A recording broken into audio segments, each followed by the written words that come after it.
mbokki internet Seneweb TV seneweb.com di mat ci mbégte contentement comme niñ koy defee say su ne dans votre émission Au Calme ñu dalal ci ndaanaan ki nga xam ne moom it kenn dootu ko nattamle ci mim réew waaye ki nga xam ne mooy xew nag jeune acteur bi xew jamono ji lu ko waral à travers série Marie et Momo moom la ñu daal di dalal tey acteur principal bi nag laa leen indil ko doy waax borom ñaari galon yi ki nga xam ne nag jamono ji il fait vivre les cœurs moom nag la ñu daal di toogal monsieur Coly am nañu mbégte ak contentement dalal la suñu plateau. maa leen gën a kontaan bu baax a baax salaamaaleykum yéen ñëpp j'espère que yéen a ngi si jàmm bu baax a baax. merci beaucoup. c'est Jean-Baptiste wala. c'est Jean-Pierre. Jean-Pierre Coly. Coly Coly Kounda. waaw ay sama nijaay nga sama yaay Coly la sant. ah bon ah nijaay la moom. mu ngi noonu tey su ma la nee kan mooy Jean-Pierre Coly loo may wax. Jean-Pierre Coly c'est un jeune. très passionné et. Ouais. quelqu'un koo xamante ne. bëgg na baax métier bi muy def nii. muy art bi cinéma bi. et que c'est quelqu'un qui va. mais pas à demi-mesure. c'est quelqu'un de très timide nag. Ouais. de nature quoi. De nature, je suis quelqu'un de très timide. Et voilà, ce métier-là me permet de beaucoup plus, je dirais, voyager et me libérer et tout. D'accord. Donc en gros, voilà. lan moo la inspiré ba nga dugg ci li nga xam ne moom moo di cinéma bi. Posé nga ma question boo xamante ni. xamoo sax Cinéma de base, ça n'a jamais été mon objectif ni ma vision. ndax lan. Ouais, parce que, disons, j'ai pas eu pour ambition d'être un acteur. Tout ce que je voulais, moi, c'est d'avoir les diplômes et soit de créer ma propre entreprise ou travailler dans une entreprise. Te donc li ma dañ fi ci andi tombel nii rek par hasard. waaw mbirum yàlla la. Disons que yàlla ma fi andi parce que il m'utilise pour wane dooleem ak mënam. yàlla la ci dugal déjà boo ma déggee ni ngay wax c'est parce que def nga ay études supérieures ban classe nga yam wala ban formation nga mujj arrêté. Oui, j'ai eu une licence en commerce international. Donc après, juste, bon, pour dire vrai, j'ai même pas encore, j'ai pas terminé ma troisième année. S'il vous plaît. Jeexaluma sama troisième année. Donc à cause de des situations yoo xamante ne bon, je préfère garder. Après par la suite, j'ai commencé à travailler. Et de fil en aiguille, je sais pas comment j'ai échoué dans dans le métier là. donc situation yi difficile moo tax say études mosoo ko yeggali surtout sa passion bi nga xam ne moom nga doon def. Waaw, je dirais moo tax j'ai mis en stand-by mes études pour des raisons. Et je ne regrette pas. Après, j'ai commencé à travailler comme agent commercial dans une structure. J'ai aussi fait de petits boulots avant même may nekk agent commercial. xar naa mat nag ak doole xar naa mat lool sax pendant disons beaucoup d'années j'ai fait pas mal de choses jaay naa café Touba was ndox. ndeysaan. ci ban quartier nga yaroo. Parcelles Assainies la yaroo fa la juróo fa la màggee ba nii. donc foofu nga jaayee café geek aussi. waaw mooy plage u Parcelles Assainies bi rek. Ouais. Donc chaque soir j'y allais yóbbu samay mbuus ndox cafetière ak yooyu noonu et parfois il m'arrivait aussi matin bi je circulais zone parcelle bi yëpp. ok waaw jikko mënoon naa was moom mënoon naa ataay bi sax moom mënoon naa ko lool sax. d'accord ci gàttal ci li nga wax ci nga xam ne moo di sa parcours Jean-Pierre dafa bokk ci famille bu démunie famille bu modeste. famille modeste waaw. d'accord donc yaay taaw. non disons maa ngi ci digg bi quoi am naa rakk bu jigéen moom mooy caat bi. D'accord. Mais j'ai 2 grands frères et une grande sœur. D'accord donc loolu moo doon indi am jom bi nga xam ne am nga ko di liggéey pour indi jàppale parents yi. waaw ci noonu la ñu yaree jom jooju noonu moo ñu permettre ñu egg si fu njëkk si nii donc c'est ça qui m'a voilà donc disons que tout ce que j'ai fait comme choix de ma vie c'est voilà parce que am na fu ma bëggoon yegg quoi dans la vie. Donc je me suis rendu compte que parfois il faut peser le pour et le contre nga xool li nga xamante ne xëy na peut-être bëgg nga ko def mais. situation bi permettre la ko donc il faut góor beneen moyen pour nga mën a yegg foofu. pour nga mën a yegg. donc voilà ndax moyens yi taxawul woon. exactement. d'accord Coly ku ko dégg xam ne Joola la. exactement donc famille Joola ku leen xam ne xeet lañu boo xam ne bëgguñu ko leen yëpp. xeet lañu boo xam ne tout le temps duñu bëgg jox ma wala ñaan dañuy bëgg ñafe ngir rek amal seen bopp teral seeni waajur. tey bi nga jékki-jékki tourné wu ci li nga xam ne moom moo di cinéma bi nan la demee exactement. Euh, déjà bon balaa maa dugg cinéma sax j'ai fait le mannequinat. te li ma fa dugal sax tamit accident la parce que sama rakk bu jigéen. moo naroon def mannequinat. donc c'est moi qui suis allé man maa dem demander renseignement et tout parce que dafa feebaroon. donc ba may dem nag laa gis ni affaire yi xaw naa. yëf yi neex la quoi amour bi ñëw. waaw finalement moom demul man maa mujjee dem. àndoo leen yéen ñaar dem. moom man maa mujjee dem donc man maa mujjee bokk ba ci loolu noonu nag laa ne parce que y avait pas mal d'acteurs yoo xamante ne ñu ngi woon ci mannequinat bi en même temps. donc du coup disons ma réeroon loolu moom ma dugal ci affaire boobu noonu. donc ma doon dem ay casting comme ni sama copain yi ni ñu doon demee rek. ba après par la suite je me suis dit mais pourquoi pas ne pas faire ce métier. parce que ba ma commencé def mannequinat bi di dem defi casting. de base ba may nekk xale sax c'est vrai que j'ai jamais voulu être acteur. mais j'aimais regarder les films. autrement c'est-à-dire les émotions def yenn critiques yi les faux raccords et tout. donc ba ma duggee cinéma bi c'était comme si lu ma waroon def la depuis longtemps quoi. on parfois dafa am yenn yoo xamante ne bu la ci yàlla naree yóbbu rek doo xam sa lu la ciy dugal. mais boo xasee ba dugg rek tu te rends compte que c'est dafa mel ni yàgg nga ko def depuis des années et tout. don lay nekk day ñëw amour day ñëw passion day ñëw. parce que yaa ngi koy wax ne da nga yàgg passionné bi ngay nekk xale di seetaan genre. exactement yooyu noonu. donc ci laa am je me suis dit pourquoi pas comme que def naa étude. pourquoi pas ne ma continuer di jàng donc ma continuer di jàng dem jàngi cinéma théâtre en tant que tel j'ai commencé en 2021 ba 2025. j'étais dans une école qui s'appelle EIAD Dakar. c'est une école qui a été créée par un Sénégalais qui est en France qui s'appelle Adama Diop c'est un homme de théâtre.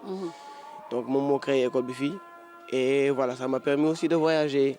d'aller apprendre le cinéma et le théâtre à travers d'autres pays par exemple la France def naa fa stage. donc macha allah exactement. donc voilà. mu nekk loo xam ne ñu bari xamuñu ko woon et ça fait l'occasion. fan si xam ne Jean-Pierre Coly c'est un très bon acteur na nekk na loo xam ne daf ko jàng mën ko maîtriser ko.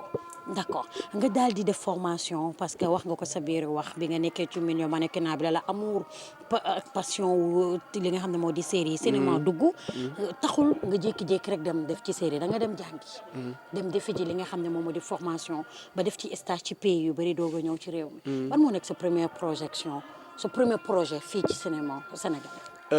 sama premier long métrage bu ma def c'était avec la maison de prod Cinécap mu nekk Timpi Tampa. Et c'est un film d'ailleurs qui a cartonné à travers le monde entier, que ce soit la France et dans d'autres pays africains et tout. Gagné tam ay prix et tout. Donc boobu moo nekkoon son première expérience en tant que long métrage. Et vraiment c'était une très belle expérience parce que challenge la woon ci man. Vu qu'on a fait 10 mois de casting c'était très intense. mais loolu noonu dafa gën a yokk envie jom ci man parce que fekk naa fa ñoo xamante ne am nañu xarañte ci li ñuy def. donc voilà. am nañu xarañte bu baax ci li nga xam ne moom la ñuy daal di def c'est important bu loolu weesuwee tey nga gis la ci série bi nga xam ne moom moo di Marie et Momo parce que tey malgré parcours bi nga xam ne def nga ko ci cinéma ak ci li nga xam ne moom moo di en Europe ou bien dans le monde entier ñu ngi la découvrir ci li nga xam ne moom moo di série Marie et Momo casting bi nan la demee woon intégration Marodi nan la demee woon. waaw je dirais que Marodi.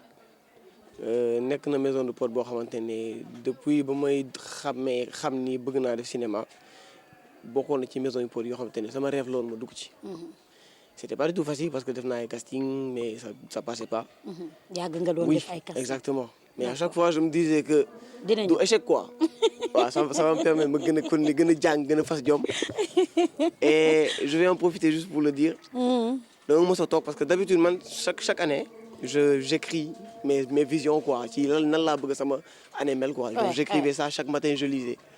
et un jour je me suis dit ben écoute yàlla bu fekkante ne mënuma nekk foofu en tant qu'acteur mais ma def figuration. donc j'écrivais ça chaque matin je le lisais. ba yàlla def ndeysaan ma def figuration Arémer Thiaba ak kii sax Lay Jara.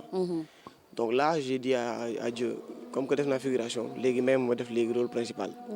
et là j'ai eu la chance. On m'a contacté pour faire le casting. Je ne savais pas que c'était un rôle principal. Mais je me suis dit, cette fois-ci, il faut que ma woon Marodi que vraiment j'en vaut la peine. li ñuy soxla mu ngi ci man waaw mu ngi ci man. ak jikko joolaa bi du def. exactement donc te xam naa ni vraiment jàng naa loo xamante ne mën na ma permettre ma tenter sama chance. ñi fa nekk c'est vrai ils ont du talent mais moi aussi j'y ai ma place. loolu gëmoon naa ko. donc conviction boobu noonu laa demee. c'était pas aw moon benn appréhension ragalu moon je me suis dit carrément que cette fois-ci moom. nu mu métti projet bi dem ci bokk. et gëm-gëm boobu noonu tey ak yàlla. moo ma may ma def ko. et ça te fait quoi biñ la wooyee tak Jean-Pierre Coly finalement yow la ñu tànn en tant qu'acteur principal série Marème Momo. Beaucoup de plaisir. D'accord. Mais aussi je dirais benn du ma appréhension mais maanaam xam nga parfois di nga yàgg di xaar dara mu ñëw nga commencer stressé. Comment ça va se passer?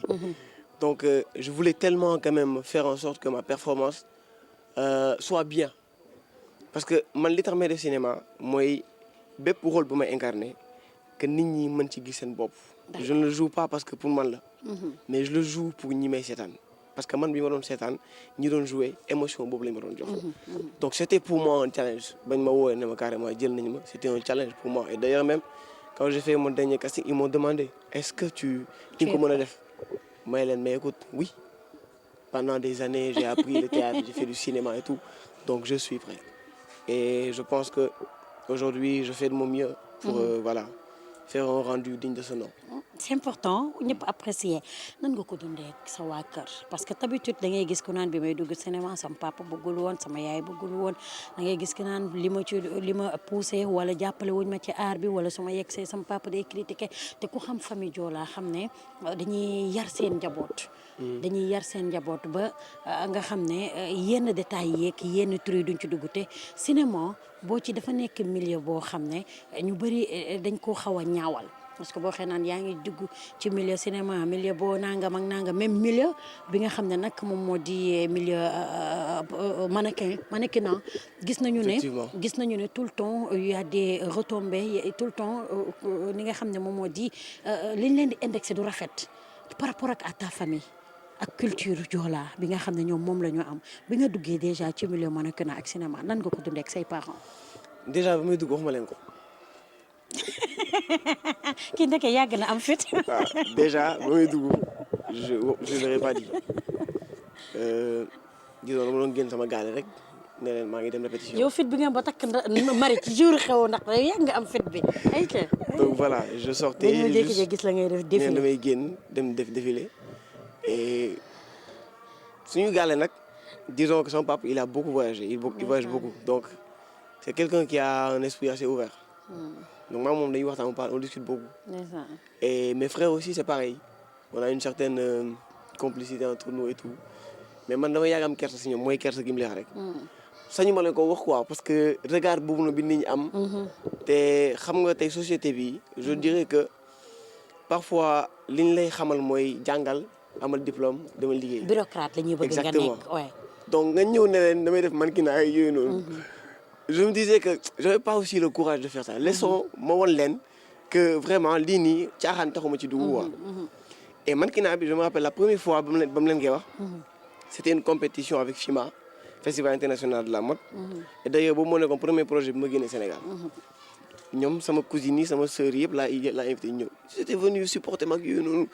Sama papa woo ma encouragé ma sama tante tamit ndeysaan mi nekkoon Maroc tam woo ma encouragé ma et là j'ai senti que vraiment j'avais une famille derrière moi. Ma mère elle n'est plus de ce monde. Voilà. du courage. Voilà c'est ça. sama bukki bi ma matt na la. donc yal na leen yàlla yaram xaral. amiin donc c'était ça. et le cinéma aussi c'était pareil. donc c'est-à-dire que ce succès fekk ko fii. non. donc dafa teel a génn àdduna. exactement. xamoon nga ko. j'ai petit parce que ba muy gaañu boobu xale laa.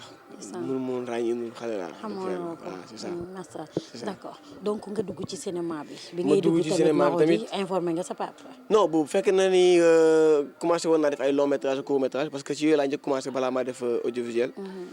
donc sama papa après commencé na ko xam parce que il s'est trouvé que am na benn projection boo amoon YouTube donc il a vu ça. et il m'a appelé. ndeysaan. ne ma yow da ngay def cinéma.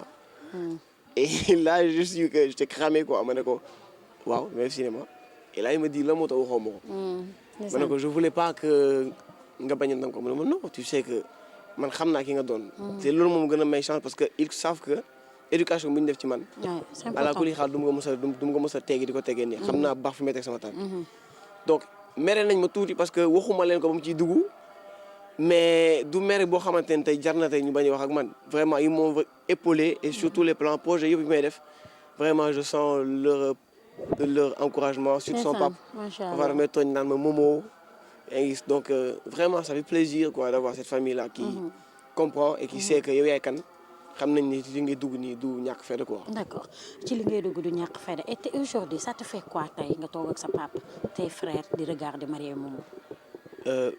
Émotion boobu moom xaw ma qu'est-ce que ça donne parce que disons que amaguma occasion boobu noonu. toog seetaan ko toog ko seetaan ak ñoom.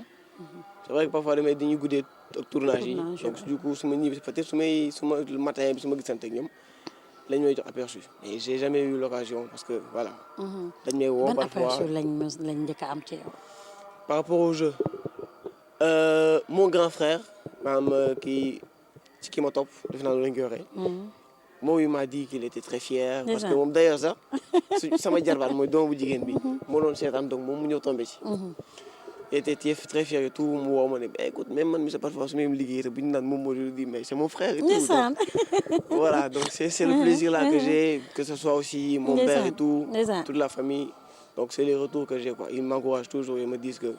voilà continuer ci li gën a am solo moom mooy nga xam fi nga teg sa tànk. c'est important léegi nekkatoo Jean-Pierre Simple ndax à travers la série Marie et Momo tu es devenu une personne célèbre tu es devenu nit koo xam ne tey mënatoo jaar inaperçu.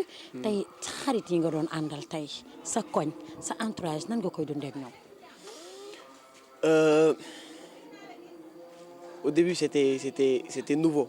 lu bees loon ci man parce que.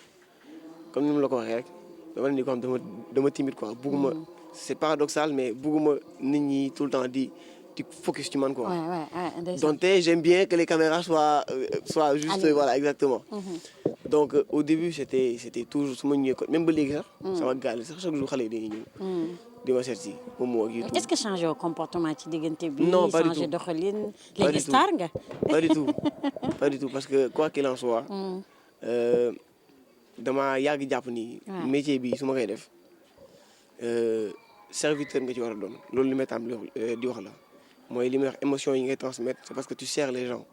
ñuy toog seen kër di seetaan donc am na li nga leen di jox. donc je pense que tey jii plaisir bu mag la. nga génn ci mbedd bi nit ñi di apprécier liggéey bi ngay def. donc sama xarit yi moom ça n'a pas changé. parce que je suis toujours la même personne. je veux pas changer je vais jamais changer pour quoi que ce soit. donc c'est mes amis. ñoom ñii sax parfois dañuy toog naan mais man ñun xamuñu lan moo tax nit ñi di sonal nit ñi moom. parce que ñoom dañu mën a gis loolu en fait ci ñoom effectivement. mais aujourd'hui je prends l'habitude de voir les gens aujourd'hui saa yoo ma rombee ci biti ñu may woo ak yooyu noonu et ça me fait vraiment plaisir parce que c'est toujours ce que moi j'ai li ma yàgg bëgg la. communiquer avec les gens man ci man li may am ci nit ñi ñuy reetaan di ma ñaanal. pour man lu bëri la. ndeysaan macha allah parce que man loolu moom gën a lu ne. nit donc le fait que tey par exemple samay yaay di ma wowal parfois di ma tooñ naan la moo tax ngay comporter ak moom moo nii ak ndaxte nii. ba ngay sentir ni ñii nii amaana sa parfois dañ lay mere sax te xamuñ ne série la nga waxtaan ak ñoom. nga Sénégalais day dund cinéma. waaw exactement ñu giif reetaan. tooñante ak yow. vraiment ça fait énormément plaisir. te voilà lu ma yàgg ñaan la quoi. kontaan naa ci trop xale yi.